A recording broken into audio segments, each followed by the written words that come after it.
Welcome to the Ecommerce Marketing Podcast, the highly rated digital marketing podcast that provides weekly digital marketing tips and strategies from some of the world's top digital marketers and e-commerce entrepreneurs that will help you take your digital marketing to the next level. Sit back and enjoy this power-packed episode hosted by Arlen Robinson, who is an e-commerce entrepreneur and digital marketing expert with over 20 years of experience. Hey, e-commerce marketing podcast listener. Are you looking to increase traffic and sales to your website? You can do this by launching your own affiliate program. Just visit getosi.com and sign up for a free trial today. That's getosi.com. Now get ready to hear from your e-commerce marketing expert of the week as they drill down to give you details on marketing strategies that can help grow your business. Welcome back to the E-commerce Marketing Podcast, everyone. My name is Arlen Robinson, and I'm your host. And today we have a very special guest, Bryan Trilli, who has bought or started at least 6 different businesses in 5 different industries in 4 different states, from a brick-and-mortar service business to the #1 online company for computer vision training in the world. After running a successful lead gen agency, Optimized Marketing, Bryan decided that if his team truly is great at marketing, they should cut out the middleman and buy and build companies we control. That adventure led him down an unexpected path about the crucial importance of pricing strategy that we'll be discussing today. Welcome to the podcast, Bryan. Thank you very much. Glad to be here. Yeah, I'm excited to talk to you. And, of course, today we're going to be talking about pricing and how it is very significant for really any e-commerce business getting that right pricing, because it can really definitely make a world of difference. And so I'm really excited to talk to you about that and see, how you can give us some actionable strategies on picking that right pricing. But before we do get into all of that, if you don't mind sharing us a little bit more about your background and specifically how you got into what you're doing today. Sure. So kind of hit a lot of it right there. I owned a couple of brick and mortar businesses out in New Mexico and Colorado in 2008 and sold out of those in 2010 and realized that one of the weaknesses in that particular industry and business was digital marketing. So I started doing that for myself. Once I sold out of those businesses, started building up an agency around that. And so I still run that business, Optimized Marketing, since 2011, and realized that I love my customers. I love what we do with that. It's a really rewarding business, working with small businesses and growing their businesses and seeing how that improves their lives. However, we generate leads. So somebody else has to follow up with those leads. Somebody else has to run the appointments. Somebody else has to go and close those deals.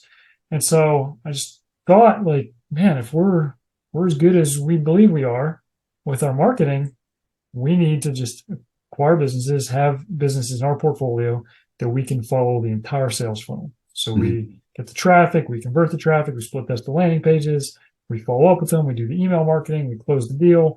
And so that led me down to Time Search. And that is an e-learning company that we run. And that's where I learned a lot of pricing lessons, not all the ones we'll talk about today, but a lot about the importance of getting the right pricing. Okay, awesome. Well, sounds good. Yeah, definitely. It sounds like you've kind of have a plethora of experiences that have kind of shaped you to where you are today and dealing with all of these different types of companies and kind of, a lot of lessons learned, seeing what works and seeing what doesn't work. That's really what it comes down to. Just, trial and error. I think that's with anything in life for sure. So basically, where I want to start off with is, if you can just kind of explain, why do you really believe pricing is the most crucial aspect of an e-commerce business? And, how does that really directly impact the company's success overall? Yeah, so probably because I got it wrong a lot. Right. Yeah, so a few examples. We'll go back to my brick and mortar business, which is getting more into e-commerce these days, but then it really wasn't. It was uncomfortable when you had payroll to make and you didn't have the cash to make the payroll. Right. And so one of the things that I've learned and what I've looked at as I've looked at different industries and businesses and so on is making sure you have some recurring revenue built in. And the same thing is true in the e-commerce world. So for instance, when we were looking at Time Search, they had 3 different pricing structures. One was a one-time payment, one was an annual subscription, one was a monthly subscription. And so all of those have different pluses and minuses. So the one-time payment gives you cash right now and more of it. But in the long term, you're actually giving up cash versus a subscription model, right? And then you also say, okay, if I get them on an annual versus monthly, which one gives us a longer lifetime value for the customer? So pricing isn't just about, hey, what did I get today? Even if I'm selling a product, if it's consumable or anybody's ever going to come back to buy this again, I need to understand the lifetime value of that. Because if I understand the lifetime value, I can now look at subscription models. And so what we did systematically is we said, okay, we got rid of the one-time option because we were selling an ongoing service. We were providing ongoing training. And then said, okay, well, what about the annual versus monthly? What happens there? Well, we found out the annual was worth about 3 times the lifetime value through just looking at the data in Stripe and so on. And then split tested to say, okay, if we show people both options, monthly and annual, what happens? Will we get a whole lot less people subscribing? And we didn't. There was no statistically significant difference. If you gave people both options, a certain number of people would go to monthly. If you gave them just the annual option, then which was about 10 times higher price up front, you got less people overall, but it wasn't a statistically significant draw, and therefore our lifetime values was higher. Okay, interesting. So we started saying, man, why is pricing important? Like right there, I just went through a few different examples of where if you don't dial that in, you're giving up so much in the value of that customer. Yeah, that makes a lot of sense, and I think you're right on point. And I'm starting to see that trend across a lot of actually service-based businesses as far as the online versus monthly. I'll give you a couple quick examples. My business, OSI Affiliate Software, we integrate with a variety of different e-commerce platforms like Shopify and Wix. And so we're always in and out of their platforms, testing our integrations, working with customers to set things up. So I always kind of get to see their whole behind the scenes things. And so one of the things I have noticed with actually both those platforms, Wix and Shopify, is they're pushing people to the annual option. Actually with Shopify, they just did a price increase, but what they've said is that you can keep the same monthly pricing on your plan if you commit to the annual pricing structure. So, of course, they're saying, you can get a discount for that annual. And Wix, they do something a little bit different with their platform.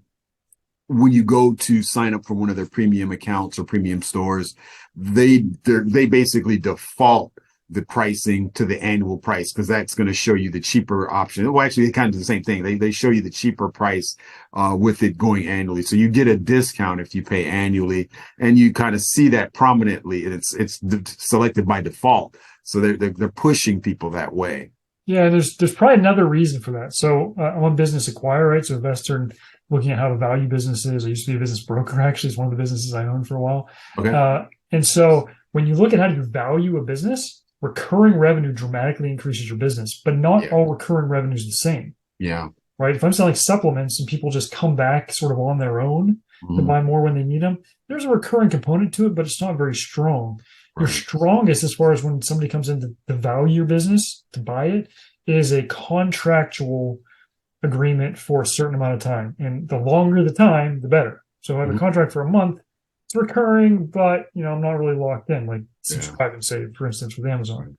But if they push you to that annual, even though they're giving up a bit of revenue, they actually might increase the multiplier if somebody ever looks to go buy the business.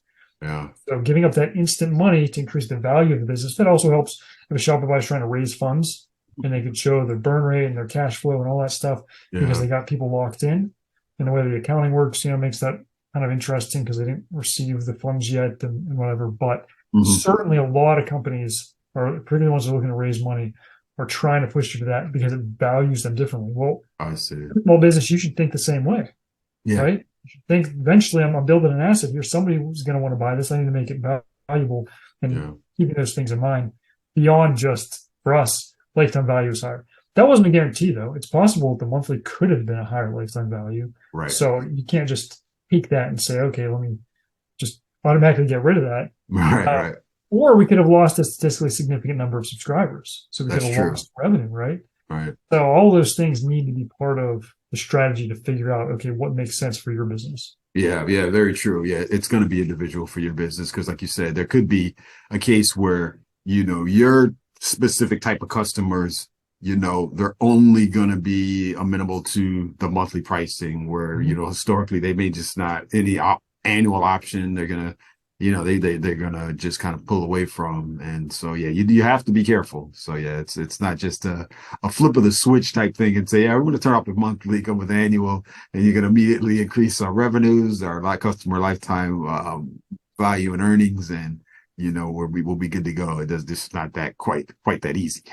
Yeah, for um, sure. yeah, so yeah, interesting. You mentioned Amazon, and so of course, Amazon, Walmart, they're the biggest players in the e-commerce product space. They're some of the biggest players in the space where people go to these marketplaces, and so like, how does like an everyday e-commerce business balance their own competitive pricing with profitability when you're dealing with those major players that are able to, you know, do a lot of things. With Amazon, of course, it's a marketplace. Walmart is a platform. You've got these third-party sellers selling through it, but they offer their own brands as well. Which are Yeah. heavily discounted, because they can command, from suppliers such, low cost of goods. So, how do you compete in that And it's worse case? than that. Like Amazon, last research I saw, is the number one trusted brand in America, Oh, wow. right? Okay. So it's not Wow. only are they cheaper, faster, more convenient, they're also Yes. trusted. Okay. So, I tell people all the time, from a marketing perspective or even just building up my own business, it's like you can't out Amazon, Yeah. Yeah. right? And it's interesting because you mentioned Dollar Shave Club and like Dollar Shave Club came to that sort of subscription model for that recurring product, right? Hmm. Consumables business. And then Amazon copied them with Hmm. subscribe and save. Hmm. And so Amazon, even if they're late to the game, is still going to be way ahead of any of us. Yeah. Yeah. Exactly. Right. And so how can you not compete with Amazon? I can give you a few examples. One of the customers we've worked with for years in Texas, it's actually a brick and mortar business, but that entire industry, it's in the water treatment industry, is Hmm. going more and more e-commerce. And so right now you can go on Amazon, you can look up a water softener, you can order that water softener depending on where you are in the country, if you're in any major city. You can get it installed by professionals, schedule all that. It's got 4.6 stars and whatever right on the website, right? Hmm. So how does a local brick and mortar that specializes in that compete when it's just so easy and convenient? Yeah. Your pricing has to separate you from that. If you're going online and I'm just trying to sell a water softener and they can go look it up the same way, the same price and whatever, you can't. So what this business owner did is they said, okay, let's package it into a subscription model. And there's different terms for that. Sometimes they call them rentals or whatever, but it's a subscription model where they say, okay, you'll get the water softener, you'll get the salt, you'll get the parts, you'll get the labor. You just give us one monthly fee and you have great water. Hmm. And that's it. And so even though they're competing with Amazon in a way, because you can go buy these products directly online, they Right. figured out a way to repackage it so that even if I went and looked and said, oh, it's $600 on Amazon, what's your Hmm. price? Oh, it's $45 a month. Well, I can't even compare them Yeah. because their pricing structure is set up in such a way that makes that different. Does Yeah. that make Yeah. sense? Yeah. Yeah. Definitely does. And yeah, that's the type of thing I totally agree that you have to do as a business because the bottom line is, like you said, Amazon being the most trusted brand, by consumers, their next day shipping, their same day shipping, all of these things that Oh just make yeah. it super convenient for the customer. How do you come up against that? And yeah, you do have to just really at the end of the day, look at your value proposition. What can you bear to put into this pie, okay, of course, that you're giving away to the customer and not, lose your shirt and not, and still make a profit at the end of the Right. day. I can give you another example from this. So um, in the info market business, so you're selling e-learning, you're selling courses, right? Yeah. Well, the big guys, your Udemy's, your Coursera's, they're selling for 10, 15, $20. Well, how the Mhm. heck are you going to compete with that? Yeah, true. So with Pioneer Search, number one online training for computer vision. So if you want to be a Mhm. programmer that's doing the stuff like Tesla's doing and pretty much every other big company, Mhm. the training we have is top notch. But still, you still got to compete with them to some degree. Mhm. So what we did is we said, okay, well, all of those courses are static, but this industry is changing rapidly. And so every week we release new content. Every month we add new courses. So part of our subscription is if you want to be a deep learning or computer vision practitioner and not like, hey, I just want to learn this once, but I'm going to be here in this space. Yeah. Nowhere else in the world are you going to get that consistent, ongoing information. Beyond that, we also provide production-ready code. So what does that mean? So we actually write code that you can copy and paste and solve your program. So if you're trying to do OCR or you're trying to, take a text from a license plate, I mean, there's hundreds of different things on there that you can use right away. And so being able to strategically step back at your business and saying, okay, what can they do really well? What can't they do? And how do we build a model that puts the pricing in a much different perspective so that they can't even compare it? Yeah, right? Yeah. So we can talk about other examples all day long, but the idea is to be creative, to understand that you're not going to beat Amazon, right? That you have to put something different, even if that's your personality, even if that's to some degree, anti-corporate. We're just small. Etsy is a great example. I mean, that's what Etsy is, right? It's I'm connecting with this individual, this working mom, or whatever that's doing things. Pinterest has a whole group of that. Instagram, my wife follows all kinds of people that things show up at my door. I'm like, where the heck did this thing come from? Right. So that works. I mean, that does influence people a lot in making those decisions. Yeah, that is true, and you have to take advantage of that because right now, I mean, there is a kind of a air that some people do have that it's always been kind of brewing, which is against these huge corporate behemoths. I mean, monopolies, if you will, almost when you do think about it, as much as these giants like Amazon and Walmart control. So there's a fair amount of people that are like, it's not good. We want to support local. We want to support the smaller businesses. And because, these are people that are day-to-day people that are, just trying to make a living. And so, more and more people are starting to realize that. And you can, take advantage of that sentiment that most people have, or a lot of people have rather. Well, and you need to build that up a bit, right? So that means you have to have a personality. It means when they get a product from you, if it's a physical product, there's got to be a little note. If it's handwritten, that's even better. Like these little things that show it's not corporate America, machine-driven robots filling up the boxes, sort of thing. Like if you're going to lean into that, you need to do so, right? And you need to show that part of your personality. Yeah, for sure. Now, when we're talking about pricing, there's kind of, a lot that goes into it when you're thinking about pricing and then, what pricing to actually come up with for your products or services. What role do you think psychology actually plays in, shaping the consumer's behavior and just, driving sales at the end of the day? Yeah, that's a great question. So there's kind of a few different levels of pricing. So one, the price itself; two, the bundling and the packaging of it; and three, the understanding of how does the consumer buy your product and how important it is to them. So we'll kind of touch on each of them. The pricing itself is basically, should I be charging $80 or should I be charging $79 or should I be charging $99? And that one is really tricky. So I did mention that there are ways to split test, and we've done that to some degree, but most of that split testing, we've done it both ways. One was which product, so sort of the monthly, the annual, or the lifetime. But you can also test it from, hey, what is that price? Is it $200? Is it $205 and whatever? And obviously Amazon does that constantly. I literally bought something the other day, was out, put it on my shopping cart, come home, it's $10 more expensive. I'm like, come on. So they're brilliant at that. But the downside of that is you have to be careful because it can annoy people that might be following you and are familiar with your brand. If they've gotten different price points and so on. And so you can scare people off or confuse them. Wait a second, is the price different because this is a completely different product or whatever?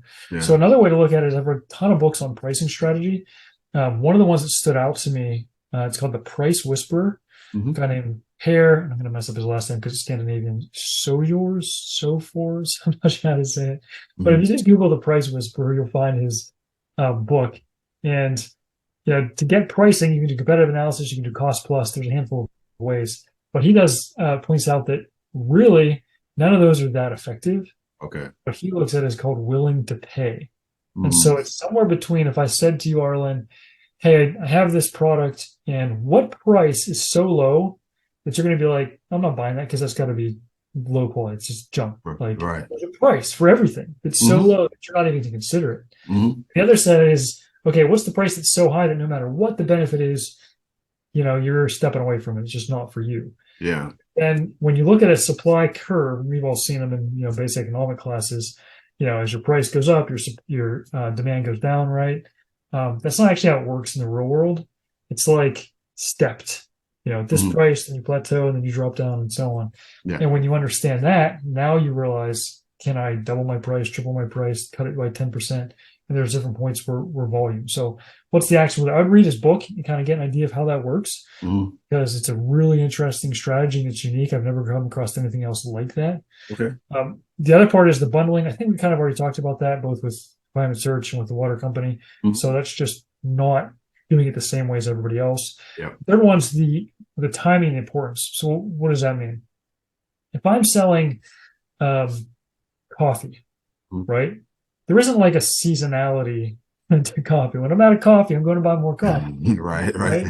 But when you're selling something like an info product, or if you're selling something like kids' toys or books or things like that, there is different, right? Like kids' toys sell more in Christmas. Yep. Right? An info product, most of the time, that's not what we call a bleeding neck product. Like most of us aren't saying like, man, I just need to buy this training or this course or this thing, or I'm going bankrupt or whatever. Like it's just not that important. Okay, so what does that mean? Well, that means you have to institute. Robert Cialdini, his book Persuasion talks about all of this stuff: scarcity, urgency, social proof, all of these social triggers to help people make that decision. The two most powerful. Jeff Walker, I think, has 12 or 13 in his product launch formula, but the two most popular are just scarcity and urgency. Okay. So if I have a product and I realize that this is not a bleeding neck product, I have to accept the fact that I'm going to have to run time-based, possibly with scarcity, we only have a limited quantity, sales on a regular basis. Otherwise, people never, get up and make that purchase. Yeah. It's not that important. So those are the three things I would really consider. What's the price? And, the Price Whisperer's research on that. How do I bundle it to make it unique? And that includes the recurring revenue component to it. And then the third, which way do they buy, so that I understand if I can just every day, like a SaaS or a business SaaS. I mean, people are signing up for a CRM every day. There isn't like, a need to run all these promotions. Yeah. Unfortunately, not all businesses are that way, and you got to know where you fall. Yeah. Very, very true. Yeah. I think oftentimes a lot of businesses kind of get caught up in kind of that first part of it, which you mentioned was the actual price, whether it's 97 versus 99 versus $100. It is important. It's the aspect of it, but like you said, there's still a lot more in there to consider. Because there of course there is a psychology behind just those numbers alone. Like the 97s or the 99, 95. I mean, if you just go to your grocery store, you can kind of see the major brands doing this, and they're they try different variations of it. You'll often see I was actually just at the grocery store the other day, and so you'll see a lot of times what these big brands will do is they'll have a higher quantity of the product that they sell for slightly more discounted, as opposed to if you were to buy two of the smaller quantities. So it's like, so that's the bulk amount. Yeah. So you're getting a slightly discounted amount. You're paying more. So, they're going with that whole concept of what we talked about earlier, where you're, like the annual versus the monthly. They're opting for people to get that bulk amount, paying that little bit extra, where on their end, they've done the math. They're looking at their cost of goods, and even if they discount it a little bit, it's not affecting them. It's still going to increase their profit. Well, yeah, they're looking at average ticket sale, right? Yeah. So, my wife goes to Sam's Club, and she says she's saving us money, but we just get these big giant, whatever it is, things like ketchup or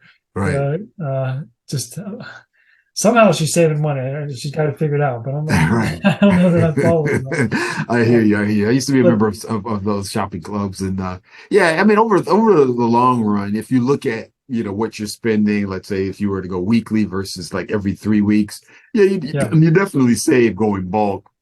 There's advantages and disadvantages to that. For number one, you got to have the room to store the stuff and not clutter your place.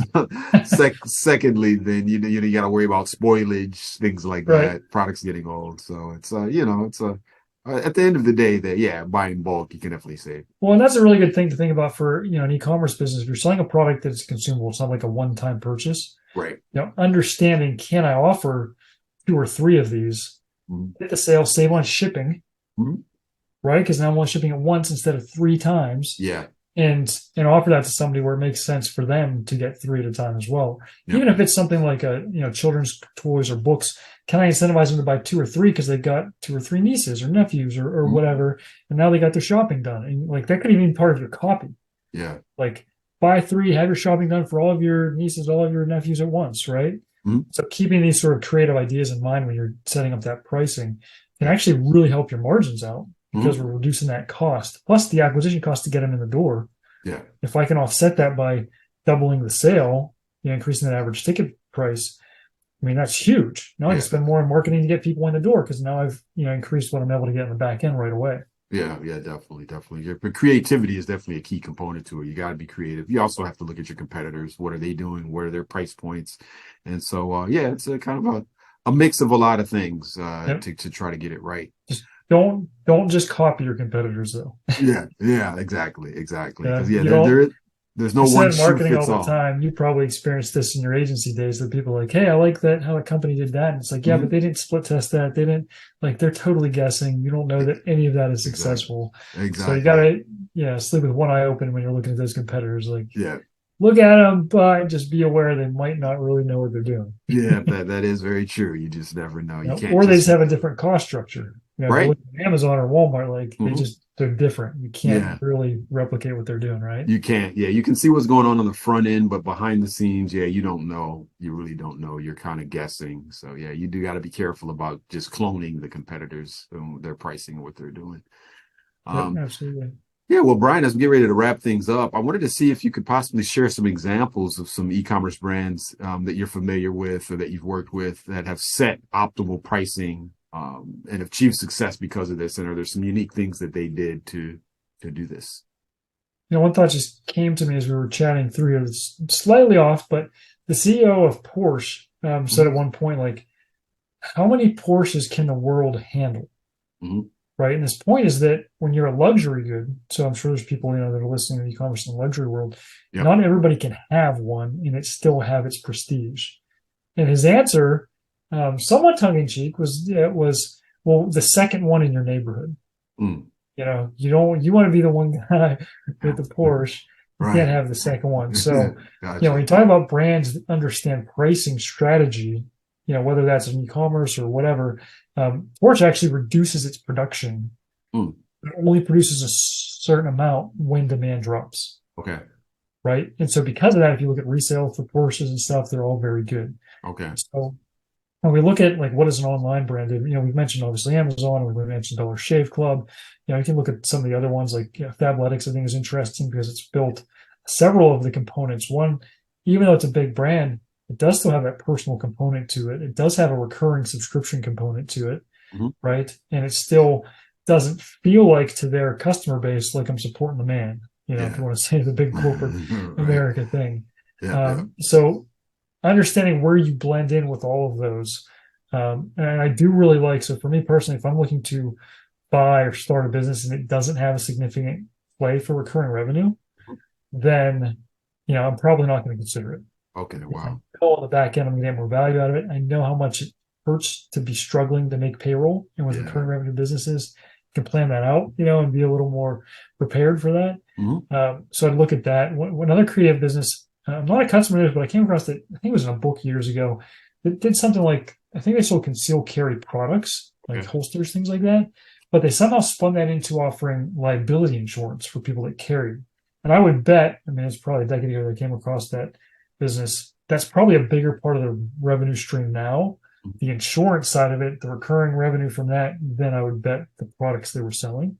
Yeah. And so that's sort of creative, like, okay, where does the market really have an opportunity here for my product? And there's so many ways that you can cut that, being open to looking at those things maybe slightly outside of, particularly if you can offer something that's high perceived value, but low cost to you. Yeah. Yeah. So those are the things like, hey, I'm including this toy, but I'm also going to give you the 7 different ways you can teach STEM with it, right?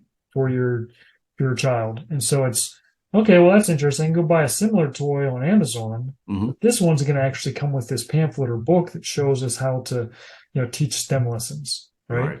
And so being aware of what's that extra value add, that I do that work once, and it could be the diet or what other supplements go with this one, or in, our Pine and Search, like I was talking about with, we're just giving you new content every single week to stay in front of you and stay up to date in all the developments. Being aware of what's that value you can add, but particularly if it's low cost to you, but high perceived value to the person on the other end. Yeah, I like that. High perceived value, but low cost. Yeah, I see a lot of brands doing that, offering, something that's going to take you one time, whether it's a PDF, an ebook, where it's going to be a good value to the end customer. People obviously have a good perception of it, but then on your end, you produce it one time and you can sell it, on and on. I see a lot from more sophisticated brands, not enough from smaller brands. Right. So that's why I want to put that out there. That, even when you're getting started up, having that, you get this extra connection. And that could be so many things. It could be a live webinar. It could be jump on our thing here and ask me any questions as the creator of X, Y, or Z. There's so many ways to tie into that, right? Join our Facebook group. Yeah. Where you can ask questions and get feedback from other, if you're marketing to moms, other moms that are doing these things or whatnot. Those things are all essentially free. Yeah, they really are. But I'm not going to get that from Amazon. I'm not going to get that from Walmart. I'm not going to get that from a major brand, right? Yeah, for sure. Yeah. So as a smaller business, definitely got to focus on doing those things that you can really set yourself apart for sure. Well, Bryan, it's been awesome talking to you. I definitely have learned a lot in this whole pricing concept, because it can be confusing, but I think you gave some great actionable tips for our listeners and our viewers to be able to kind of dig into and then go back and, retool some things and get back out there. So, good stuff. But I always like to close things out and switch gears so our audience can get to know you a little bit better. So if you don't mind sharing one closing fun fact about yourself that you think we'd be interested to know. Oh, I don't know how interesting I am. However, when I sold my businesses in New Mexico and Colorado, it's in my late 20s. I had nothing to do. So I just jumped on my motorcycle and a sport bike and rode across 10 states over 17 days, 5,576 miles, hit about 24 state and national parks, all up the West Coast. Okay. And that was an amazing journey. I could talk about all the things that happened along it. Right. But big fan of national parks, and I don't really ride motorcycles on the street anymore because I have kids. I just ride them on the track. But fun fact about me. Yeah, interesting. Yeah, I'm sure you saw quite a lot. Yeah, that's a lot of miles to cover on a motorcycle. So I'm sure you had some experiences. I do remember being cold and kind of wet one day in Oregon and thinking, right, 8 hours a day on a bike is still better than at the office. That is true. The office at a desk in front of a computer. Yeah, you're all right. A little wet and cold. I would take it. Yeah. I can imagine for sure. Well, thank you for sharing that, Bryan. I really appreciate that.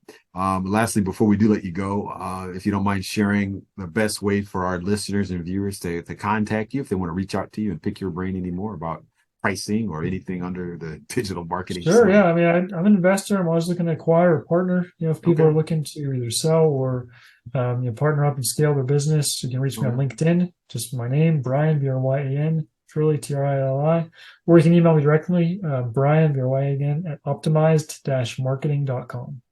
Okay, awesome. Well, thank you for sharing. I definitely recommend people to reach out to you and connect with you offline. And we appreciate you, Bryan, for coming on to the E-Commerce Marketing Podcast. Thank you, Roland. Appreciate it as well. Thank you.